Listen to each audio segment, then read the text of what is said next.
Great Calcutta killings day স্মরণে কলকাতা হিন্দুত্ববাদী বিভিন্ন সংগঠন এবং সাধু সন্তদের উদ্যোগে এক মিছিলের আয়োজন করা হয়। ছিলেন বিরোধী দলনেতা শুভেন্দু অধিকারী।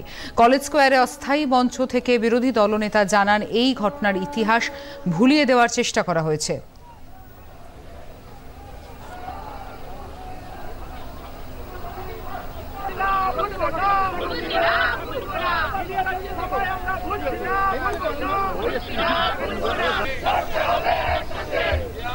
বর্তমান প্রজন্ম, বিশেষ করে যুবক যুবতী, ছাত্র ছাত্রী,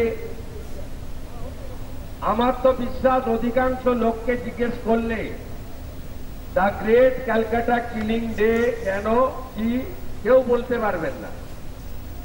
আজকে ক্রমান্বয়ে সেই দিকে আমরা যাচ্ছি। ছোট ছোট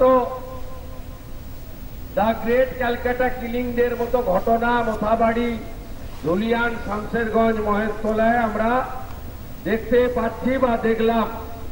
আমি